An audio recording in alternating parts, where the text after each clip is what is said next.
This is Sage Lewis from Web Marketing Watch, and I'm coming to you from Search Engine Strategies here in New York. And today I'm with Gary Angel from Semphonic. Hey, Gary. Hi, how you doing? Good. How are you? I'm fine. Good. How's the show treating you? Pretty good. It's been a nice show. Yeah, cool. Excellent. So tell me about Semphonic. What do you guys do? Semphonic is a web analytics consultancy, and we've been around for about 10 years. We help people use web analytics and use measurement to do better things with their website, to improve their website and really change their website. A lot of our clients are focused on search engine marketing, which is one of the reasons we're here. So one of the things we really specialize in is using analytics to do better search engine marketing, and that's a big part of what we're about at this particular show.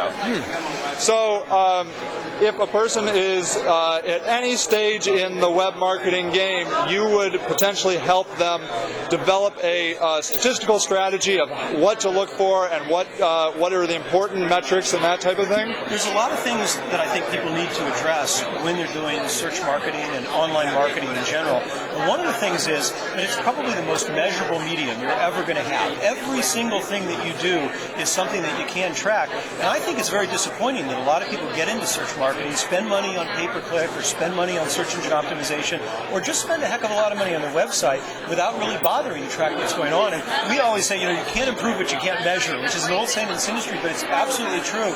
And I think there's no kind of marketing you'll ever do that lends itself to the measurement as well as search engine marketing and online marketing in general. So I think it's one of the things you need to address right out of the gate before you spend a lot of money on it. So yes, if you're doing it seriously, if you're doing it for a while, the measurement has returns. But I think even if you're just getting started, the measurement's important because it'll keep you from spending a lot of money you otherwise wouldn't have to. Yeah.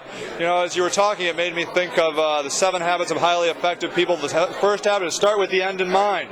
So I would think in your case, you would help people. You might suggest that they start with their analytics before they begin their search marketing, perhaps, so they know what to look for. What the baseline on the site is, I think that's really important. Whenever you change the mix of traffic you're driving to your site, it's going to change the performance of your site. So if you're out there and you're doing a lot of pay-per-click buying or a lot of search engine optimization, and then you implement measurement, it's really hard to figure out what the net impact of your PPC and SEO campaigns are. Whereas if you start with the measurement and you measure your website, then every time you change traffic, you can really get a sense for have I made things better or have I just shifted some of my traffic around. And certainly one of the things we see with a lot of pay-per-click campaigns and to some extent with search engine optimization is people just moving traffic from one channel to another. And it can look in the short run like you're really having good results, but in fact, if you're tracking your whole website, you can see you really haven't changed very much at all. So that's a big concern for a lot of people is the fact that these days people are so mobile. They can see your ad on a Google, they can click through on your ad, but the next time they come back to your site, maybe they'll come in on an organic listing. Then maybe they'll come back on a pay-per-click listing off a different word, and the third time or fourth time, maybe they just type in your URL and come to your site.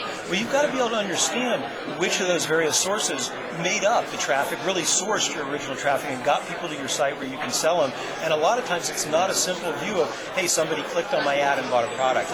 We find that it's not unusual for a company to have as much as 20 or 30% of their volume on their pay-per-click being duplicated in other channels. And that's something that's really important to understand for people. And a big part of what web measurement can do for you is help you understand how all of these different channels are interacting and what value you're really getting from them.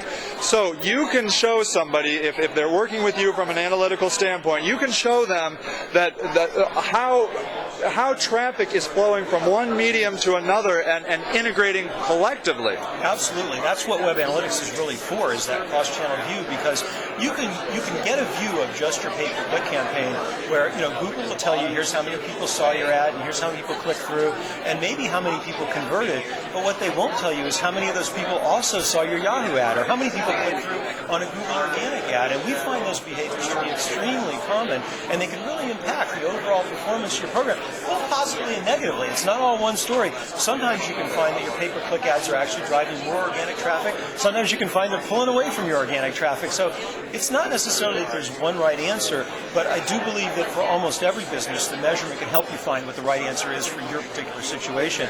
And certainly, I find that almost every organization has really different needs and a really different performance out in search engine marketing, which I believe is why measurement is so important, because you can come to a conference like this and you can hear hear people talk about best practices, and that is important. That's life lessons that other people have learned, but they may not be applicable to your situation. Every brand and every company is a little different, and if you think that just because someone else had good performance doing something, you're going to get good performance, we find a lot of times that's just not the case. And web measurement is what's going to tell you ultimately whether what you're doing is working for you. And I think it's a great add on top of the kind of best practices you can get just by listening to other people.